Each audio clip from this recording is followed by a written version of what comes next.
passed down from her grandma.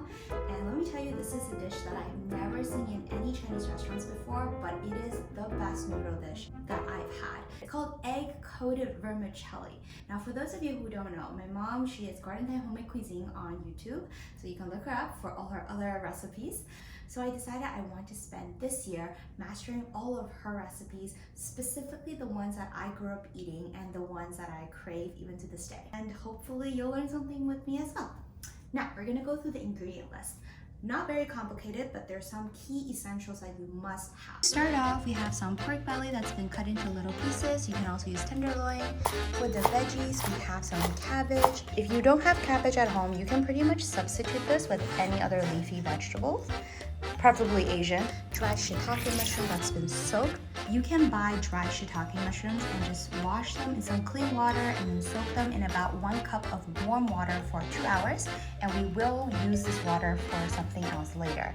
Some onions and bell peppers. Now this is optional. You can use carrots or use carrots and peppers, up to you. It's just to add some color and extra vitamin. Over here we have the seasonings. Now this is what's going to give this dish all of its flavors. And there are 2 quintessential elements that you really should consider investing in if you want to learn how to make Chinese food. And that is the Shaoxing cooking wine as well as the fish sauce. Now, of course, you can't have egg-coated vermicellis without eggs. So today I'm just using 3 medium-sized eggs. If you have larger eggs, 2 would be enough.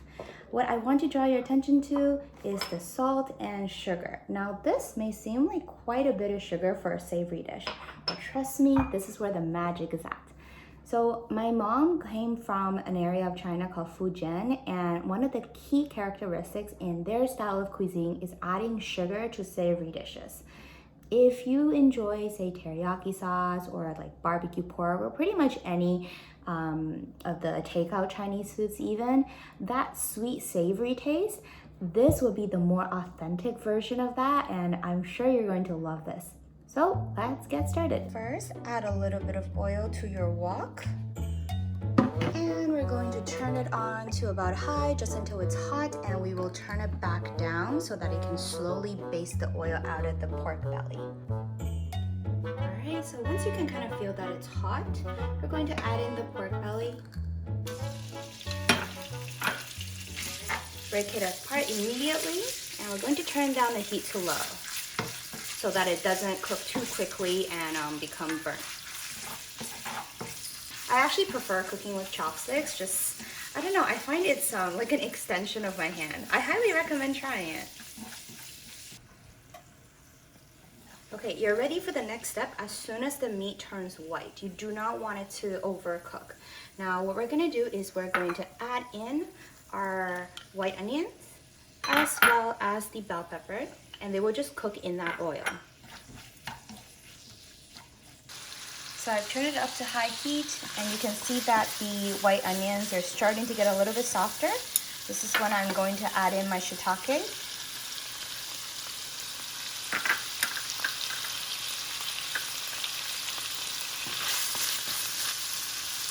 If you're wondering if you can substitute the shiitake with normal mushrooms, I would recommend investing in some shiitake mushrooms just because the flavor is so unique, and normal mushrooms, they just don't have that kind of flavor.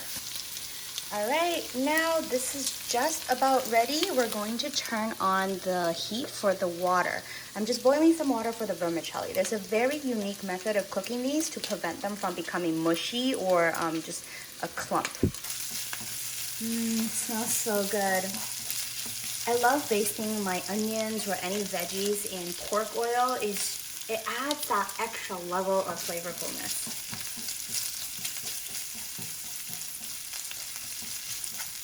Alright, while I'm letting this finish off, I'm just going to mix in my seasoning. So you want to combine everything except the salt and sugar for the eggs. And we will have all of the ingredients in the description box as well.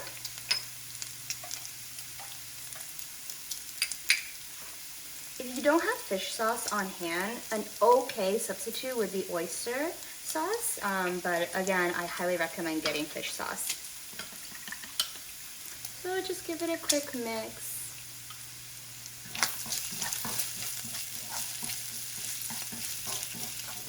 And you can see the white onion is pretty much all soft now.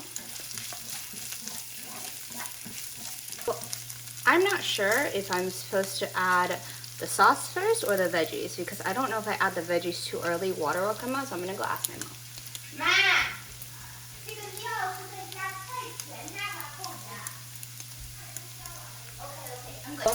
My mom said, okay. So we're gonna add the veggies in first. And once everything has cooked down and lose a little bit of the structure, we're going to add in the sauce. So what I'm trying to do is I'm trying to time that with this. So basically I need about 3 minutes once it starts boiling to cook the noodles, and then as soon as it's ready, it will go in here. So ideally you don't want the noodles to finish before this is ready, because it shouldn't stand outside of water for more than 2 minutes.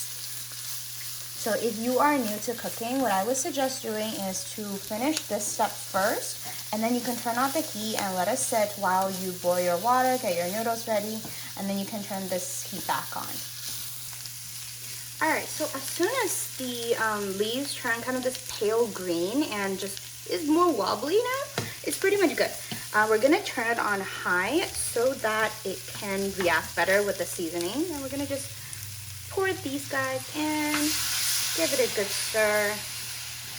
Now, depending on the veggie that you're using, you might have less liquid than I do, or even more. So that's what the shiitake liquid is for. So today I'm going to just add a tiny little bit. You don't want this to be too watery. Now, I think the best part of Chinese cooking is that it's so approximate. It's rarely measured out. I mean, I don't know any home, like moms, who measure out their ingredients when they cook. And that's the beauty of it. You sort of have to just feel it and cook everything to your own liking. All right, so about this amount of liquid is good. I'm going to turn off my heat. All right, now my water is boiling. I'm actually gonna turn off the heat so that it's not too aggressive. And we're just gonna add in 3 rolls of these guys. If you've never seen these before, they look kind of like plastic up close. So just gonna make sure that it's all covered.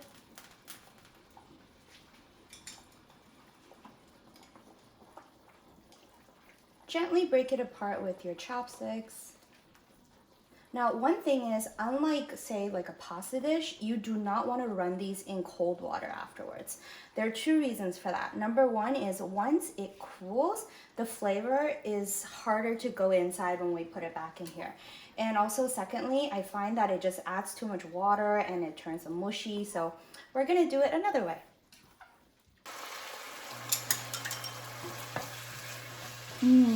Now, of course, the best way to tell if this is good or if it's ready is by tasting it. Now, one tip I want to share is that, same with French cooking, when you're making a sauce of any kind that's meant to be paired with something else, it needs to be really, really strong, like to the point where it's not enjoyable if you eat more than like 1 big bite. The reason is because obviously when you add in the noodles, it's going to dilute the savoriness and it will be just the right level then. Okay, it's been about 2 minutes now. Of course, the best way to tell if it's ready is by tasting it. Oh. My mom likes to do the pinch test, which essentially means if you can like break it apart pretty easily, it's done, but I like to just eat it. It's good. So, similar with cooking spaghetti or like any kind of pasta, you want it to be al dente, so not completely cooked, just because you're going to continue cooking it afterwards. So I'm just gonna bring it and drain it in a colander.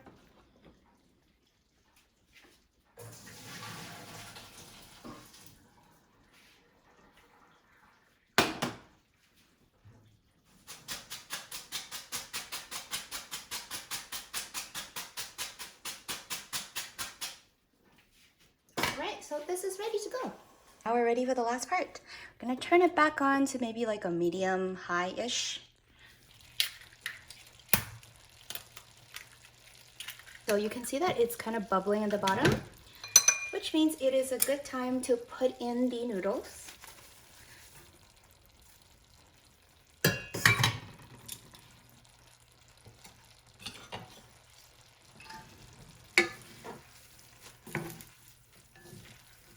Give it a gentle mix, just so that it's covered.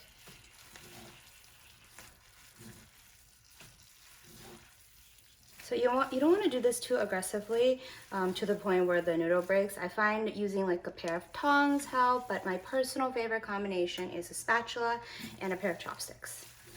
So as you can see, it's picking up the color nicely, but it is not that dish until you have the magical touch at the end. And honestly, this is the first time I've seen this technique cooking eggs before, so I can't wait to share it with you. All right, so I'm just letting that kind of cook in its juice for maybe 30 seconds while I finish up the eggs. So adding all the sugar, the salt, give it a good beat, just so when the egg white's completely incorporated. Now time for the most fun part of the recipe. You're going to spread apart the noodles kind of like this. You have to make sure that it is hot. And what you're going to do is you're going to get one of these guys and we're going to pour the eggs all over it. Now, the reason why we do this is so that it can coat every strand of the noodles, or else if you just pour it in, it's going to collect at the bottom of the pan and become kind of scrambled eggs with noodles, which isn't what we want.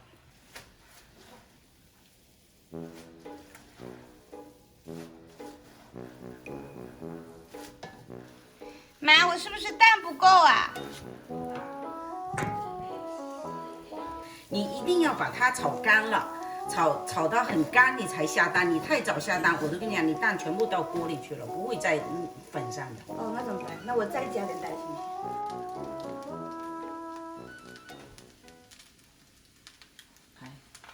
然后你稍微弄一下，慢慢的。Just a little bit. 哎。 好，让它混，哎，好。Oh, and then leave it. 就要让它蛋爆了。原来是这样。然后你这时候拿一把剪刀来剪。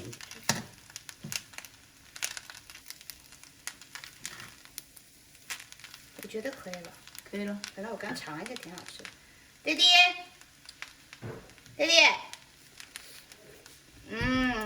It tastes good.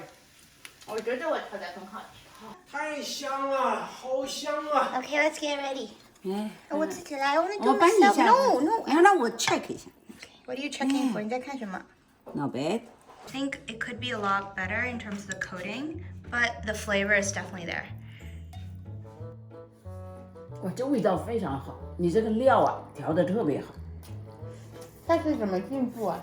然后呢，下次就是说，粉跟这个料的时间再衔接一下，料不要炒的那么烂。但其实吃的话无所谓，就漂亮点是吧？但如果你要想漂亮一点，就是说这个菜呢不要炒那么烂，对，它就进去了。对。啊，但是呢，实际上好吃它还是炒烂一点，是吧？我觉得很听没说话。好吃极了。Thank you. 下周学什么？下周我们就我要吃大排面。好，下周我教你大排面啊。Okay.